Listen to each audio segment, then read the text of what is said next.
माधुरीताई पुरंदरे या संगीत, अभिनय, चित्रकला, फ्रेंच भाषा, अनुवादित साहित्य, बालसाहित्य अशा विविध क्षेत्रात आदर्श निर्माण करणाऱ्या एक बहुकला कुशल अशा विदुषी आहेत.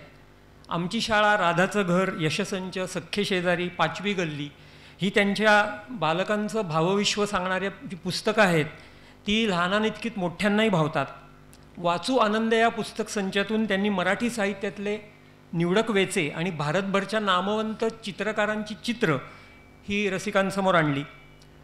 पण नेटकं लिहिलं तरच आनंदाने वाचणं शक्य होतं याची जाणीव ठेवून त्यांनी लिहावे नेटके हा पुस्तक संचही लिहिला. म्हणजे वाचू आनंदे आणि लिहावे नेटके हा पुस्तक संच इच्छुक लेखकांना सुयोग्य भाषा वापर आणि व्याकरणाची ओळख करून देतो. मराठीतल्या कोसला, बलुत, वाडा चिरेबंदी या वैविध्यपूर्ण पुस्तकांचा फ्रेंच अनुवाद आणि आत्ताच ज्याचा उल्लेख झाला ते वेटिंग फॉर गोदो हे नाटक, तसंच लस्ट फॉर लाईफ, हॅनाज सुटकेस या जगप्रसिद्ध नाटकांचा मराठी अनुवाद हा माधुरीताईंनी केला आहे.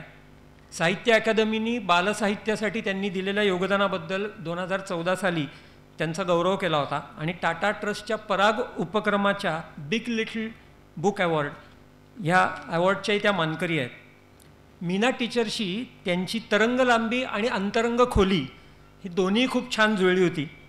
उमलती मुलं या पुस्तकाचं रसग्रहण आणि मीना टीचरच्या आठवणींची क्षणचित्र आता या चित्रकर्तीने आपल्यापुढे पेश करावीत अशी मी त्यांना विनंती करतो. मी आल्यापासून विचार करत होते मला इथे का बोलवलं आहे. मला हळूहळू काहीतरी लक्षात येतं आहे मला का बोलवलं असेल ते मी जरा एकत्र गोळा करून सांगायचा प्रयत्न करते. मीनाताईंशी माझा परिचय हा आमच्या एकत्रित प्रयत्न पण तरीसुद्धा एक दुसऱ्या दृष्टीने सर्वार्थाने त्या आणि भास्कर सर यांच्या प्रयत्नातून जो आम्ही एक कार्यक्रम केला नक्षत्रांचे देणे नावाचा, तर त्यावेळेला झाला. मीनाताई त्यांच्या घरीच आमच्या तालमी चालायच्या. सुरुवातीला इथे जे मी काय वर्णन ऐकते मीनाताईंचं त्याच्यापेक्षा ते जरा वेगळं होतं. आम्हाला धाक भास्कर सरांचा होता. मीनाताई आमच्या इतक्याच द्वाड, वांड, वाह्यात अशा असायच्या. आम्ही त्यासाठी अख्ख्या पुण्यात प्रसिद्ध होतो. मीनाताईंचं रूप पहिल्यांदाच आम्हाला कळलं होतं की त्याही त्याच वर्गात मोडणारे आहेत म्हणून. मला त्यांच्या शिक्षणातल्या कर्तृत्वाबद्दल काहीही माहिती नव्हती त्यावेळेला. मला कल्पनाच नव्हती त्या शिक्षण क्षेत्रात काम करतात त्याची. पण आत्ता मला कळतं आहे की बहुधा आमच्याकडे बघून आम्ही जो काय धुडगूस घातला, दंगा केला, आम्ही तालमी दणकून करायचो, पण जो काय आम्ही उच्छाद मांडला होता त्या घरामध्ये त्याच्यावरून त्या बहुतेक रात्री हळूच नोट्स काढत असाव्यात की शाळेतल्या मुलांना आता मी कसं हाताळायला पाहिजे आणि त्यांना वळण कसं लावलं पाहिजे. आम्हाला वळण लावणं त्यांना फारसं जमलं नाही, पण शाळेला त्यांचा त्या दृष्टीने खूपच उपयोग झाला असावा. एक अत्यंत प्रसन्न, आकर्षक आणि प्रभावी व्यक्तिमत्व. कुंकू त्यांचं सगळ्यांच्या लक्षात राहायचं. मी पण मोठं कुंकू लावायची त्या काळामध्ये. पण त्यांच्या साड्यांची निवड हा माझा फार आस्थेचा विषय होता. फार मला मनापासून त्यांच्या साड्या आवडायच्या. आणि एकूणच जगण्याकडे बघण्याचा त्यांचा दृष्टिकोन हा नकळत आमच्यापर्यंत पोचत होता. त्यानंतर मला त्यांच्या शिक्षणातल्या कामाबद्दल हळूहळू कळत गेलं.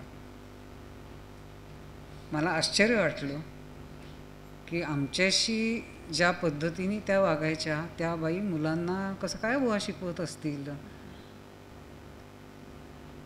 तेवढंच आश्चर्य मला वाटतं त्यांनाही जेव्हा मी मुलांसाठी पुस्तकं लिहिते हे कळलं तेव्हा त्यांनाही तेच वाटलं असणार की ही काय म्हणजे हे काय रसायन आहे असं. तर त्यांना मी अनेक वर्षांपासून दुरून बघते, जवळून बघत होते. त्यांच्याशी माझं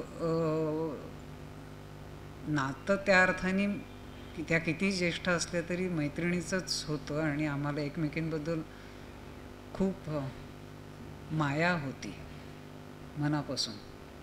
त्यांना माझं फार कौतुक होतं. मला त्यांच्याबद्दल आदर तर होताच, पण मला अप्रूप होतं त्यांच्याबद्दलचं, आणि ते मी कधी लपवून ठेवलं नाही त्यांच्यापासून सुद्धा.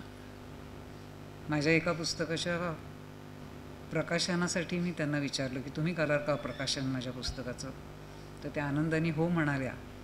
आज त्यांच्या पुस्तकाच्या प्रकाशन समारंभाला मला येता आलं याचं मला फिटमफाट झाली त्याच्यात. तर मला फार बरं वाटलं, मला फार बरं वाटलं आज. जरी हा त्यांची आठवण करण्याचा दिवस आहे, हे जरा वेदनादायक आहे, पण त्यांनी दिलेल्या अनेक गोष्टी प्रत्यक्ष अप्रत्यक्ष जवळून दुरून त्या सगळ्यांची आठवण जर काढली तर गोळाबेरीज ही आनंदाचीच आहे. आणि त्या आनंदाला स्मरून आज मी त्यांना आदरांजली वाहते असं म्हणू. आणि या प्रसंगी मला बोलवलं. एक पुस्तक आज त्यांचं प्रकाशित होतं आहे, त्याच्याबद्दलही समाधान वाटलं आणि मी त्याबद्दल प्रकाशकांचं आणि त्यांच्या कुटुंबियांचं, गायत्रीताई, रोहित यांचे मी मनापासून आभार मानते आणि त्यांना धन्यवाद देते. धन्यवाद.